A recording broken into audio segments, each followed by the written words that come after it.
నెల రోజులు 71 దాడులు 245 మరణాలు విద్వేషం విభజన పునాదులపై పురుడు పోసుకున్న పాకిస్తాన్ ఇన్నేళ్లుగా చేసిన పాపాలకు ఫలితాలై ఈ లెక్కలన్నీ మన దేశ వినాశనమే తమ ఏకైక విదేశీ విధానంగా పనిచేస్తున్న పాక్ ఇప్పుడు కర్మఫలం అనుభవిస్తోంది.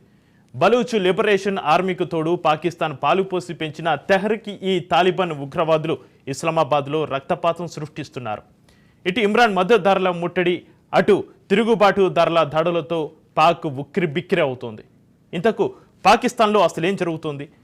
లష్కర్ జైషే వంటి ఉగ్రవాద మూటలను భారత్పై ఉసుగొల్పి సంబరాలు చేసుకున్న పాకిస్తాన్ ఇప్పుడు అదే ఉగ్రవాదానికి బలైపోవడానికి రీజన్ ఏంటి?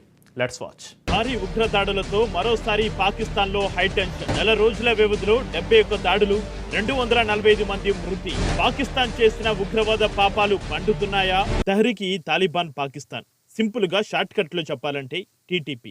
పాక్ ఎంచుకున్న ఉగ్రవాద వ్యూహంలో ఇది కూడా ఒక భాగం.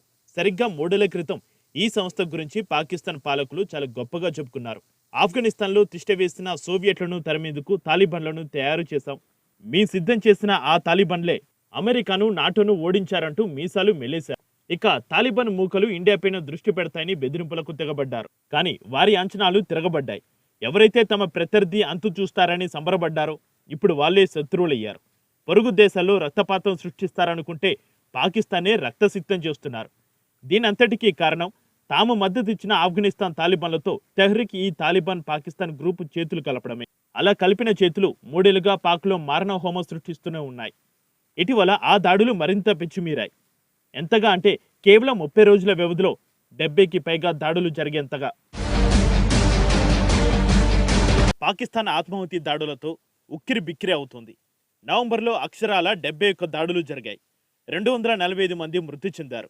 వీరిలో 127 మంది టెర్రరిస్టులు, 68 మంది భద్రతా సిబ్బంది, 50 మంది పౌరులు ఉన్నారని పాకిస్తాన్ చెబుతోంది. మరో 257 మంది గాయపడ్డారని తెలిపింది. ఖైబర్ పఖ్తూన్ఖ్వా, బలూచిస్తాన్లోనే ఎక్కువగా పేలుళ్లు సంభవించినట్టు పేర్కొంది. ఆగస్టు నెలలో అత్యధికంగా 254 మంది ఆత్మాహుతి దాడుల ద్వారా మరణించారు. మరోవైపు పాకిస్తాన్లోని కల్లోలిత ఖైబర్ పఖ్తూన్ఖ్వా ప్రావిన్స్లో 2 తెగల మధ్య కొనసాగుతున్న ఘర్షణలో కనీసం 130 మంది ప్రాణాలు కోల్పోయారు. కుర్రం జిల్లాలోని అలీజాయ్, బగాన్ తెగల మధ్య నవంబర్ 22న ఘర్షణలు మొదలయ్యాయి. అంతకు ముందు రోజు జిల్లాలోని ప్రాచీనార్ సమీపంలో ప్రయాణికులతో వెళ్తున్న వ్యాన్లపై దాడులు జరిపి 57 మంది చంపేయడంపై ఈ ఘర్షణలకు ఆజ్యం పోసింది. సున్నీ షియా గ్రూపుల మధ్య ఇటీవల కాల్పుల విరమణ ఒప్పందం కుదిరినా ఆ ప్రాంతంలో హింసాత్మక ఘటనలు, ఉద్రిక్త పరిస్థితులు కొనసాగుతూనే ఉన్నాయి. ఖైబర్ పఖ్తూన్ఖ్వాలో పరిస్థితులు చాలా కాలంగా ఇలానే కొనసాగుతున్నాయి. ఈ ప్రావిన్స్లో పాక్ ఆర్మీని లక్ష్యంగా టీటీపీ విరుచుకుపడుతోంది. ఈ దాడులు మరోసారి పాకిస్తాన్ ఆఫ్ఘనిస్తాన్ మధ్య చిచ్చుగా మారే అవకాశాలు కనిపిస్తున్నాయి. ఎందుకంటే ఆఫ్ఘనిస్తాన్ టీటీపీకి ఆశ్రయం ఇస్తుందని పాకిస్తాన్ ప్రభుత్వం నిరంతరం ఆరోపిస్తూనే ఉంది. దానిని ఆఫ్ఘాన్ తాలిబాన్ ప్రభుత్వం ఖండిస్తూ వస్తోంది. 2021లో కాబూల్లో తాలిబాన్ ప్రభుత్వాన్ని హస్తగతం చేసుకున్నప్పటి నుంచి పాకిస్తాన్లో తీవ్రవాద ఘటనలు పెరిగాయి.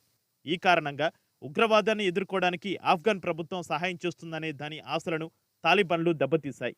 ఈ దాడుల కారణంగా ఇటీవల ఇరు దేశాల మధ్య సంబంధాలు ఉద్రిక్తంగా మారాయి. దీనికి ప్రధాన కారణం టీటీపీనే. సరిహద్దుల్లో టీటీపీ, పాకిస్తాన్ ఆర్మీ మధ్య నిత్యం ఘర్షణలు జరుగుతూనే ఉన్నాయి. టీటీపీని అనేక తీవ్రవాద సంస్థల సమ్మేళనంగా 2007లో స్థాపించారు. పాక్ ప్రభుత్వం ఈ నిషేధిత సంస్థను ఫిత్నా అల్ ఖవారీ రిజ్గా అధికారికంగా ప్రకటించింది. నిజానికి టీటీపీ ఆఫ్ఘనిస్తాన్ తాలిబాన్ తనలోని ముఖ్యే. 1990లో తాలిబాన్లతో కలిసి సోవియట్ యూనియన్పై వీరు పోరాడారు. 2001 సెప్టెంబర్ 11న ట్విన్ టవర్స్పై దాడి తర్వాత అమెరికా ఉగ్రవేటకు పాకిస్తాన్ మద్దతు తెలిపింది.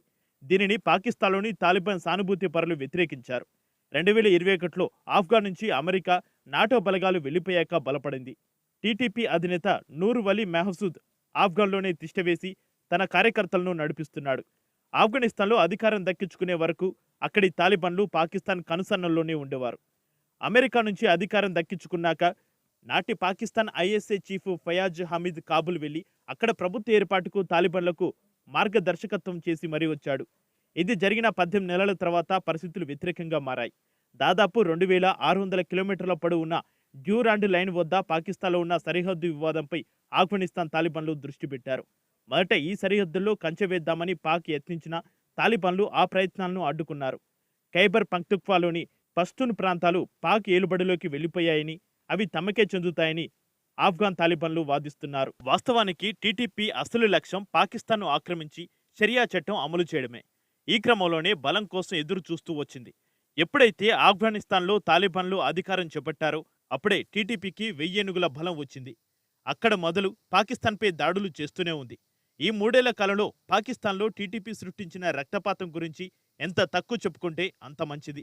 ఓవరాల్గా ఆఫ్ఘనిస్తాన్ నుంచి అమెరికా సేవల నిష్క్రమణ తర్వాత పాక్లో ఉగ్రదాడులు 50% పైగా పెరిగాయి. వీటిల్లో చాలా వరకు టీటీపీ చేసినవే. సింపుల్గా చెప్పాలంటే ఒకప్పుడు ఆత్మాహుతి దాడులతో ప్రపంచాన్నే భయపెట్టిన పాకిస్తాన్ ఇప్పుడు అవే దాడులతో అల్లాడిపోతోంది. దాడులు మాత్రమే కాదు, ఆ దేశ భూభాగాన్ని విభజించి పాలిస్తున్నారు టీటీపీ తాలిబాన్లు. 2022లో పాకిస్తాన్ తాలిబాన్లు తమదిగా చెప్పుకుంటున్న ప్రాంతాన్ని 2 భాగాలుగా విభజించారు. వీటిల్లో గిల్గిట్ బాల్టిస్తాన్, ఆఫ్ఘాన్ సరిహద్దులను కలిపి ఉత్తర ప్రావిన్స్గా, పాక్లోని పంజాబ్ ప్రావిన్స్ సరిహద్దు వరకు ఉన్న ప్రదేశాన్ని దక్షిణ ప్రావిన్స్గా విభజించారు. ఇదే సమయంలో పాకిస్తాన్ పంజాబ్ ప్రావిన్స్లోని డేరా కాజీ ఖాన్ ప్రాంతాన్ని కూడా తమదిగానే చెబుతోంది టీటీపీ. మొత్తంగా విద్వేషం, విభజన పునాదులపై పురుడు పోసుకున్న పాకిస్తాన్ ఇన్నేళ్లుగా చేసిన పాపాలు ఇప్పుడు పండుతున్నాయి. పొరుగు దేశంలో వినాశనమే తమ ఏకైక విదేశీ విధానంగా పనిచేస్తూ ఇండియాపై అనేక రూపాల్లో కుట్రలు చేస్తూ వచ్చిన ఆ దేశం ఇప్పుడు కర్మఫలం అనుభవిస్తోంది. మనం ఒకరికి మంచి చేస్తే మనకు మంచే జరుగుతుంది, చెడు చేస్తే చెడే ఎదురవుతుందని చెబుతారు. ఇన్నేళ్లుగా ఇండియాపై పాక్ చేసిన కుట్రలకు తగిన మూల్యం ఇప్పుడు మరో రూపంలో చెల్లించుకుంటోంది. లష్కరే, జైషే మహమ్మద్ వంటి ఉగ్రవాద మూటలను భారత్పై ఉసిగొల్పి సంబరాలు చేసుకున్న ఆ దేశం చివరికి తాను పాలుపోసి పెంచిన ఉగ్రవాదంతోనే అల్లాడుతోంది. అంతేకాకుండా కాశ్మీర్లో వేర్పాటువాదాన్ని ప్రోత్సహించి మన దేశంలో సమస్యలు సృష్టించిన పాక్ బాలూచిస్తాన్ రూపంలో వేర్పాటువాదాన్ని ఎదుర్కొంటోంది. బలూచ్ ఉద్యమకారులు పాకిస్తాన్ సైనికుల బలగాలే లక్ష్యంగా ఇటీవల భారీ విధ్వంసాలకు పాల్పడుతున్నారు. ఇలా భారత్ విషయంలో చేసిన ప్రతి పాపానికి రెట్టింపు అదే ఉగ్రవాదం రూపంలో అందుకుంటోంది పాకిస్తాన్.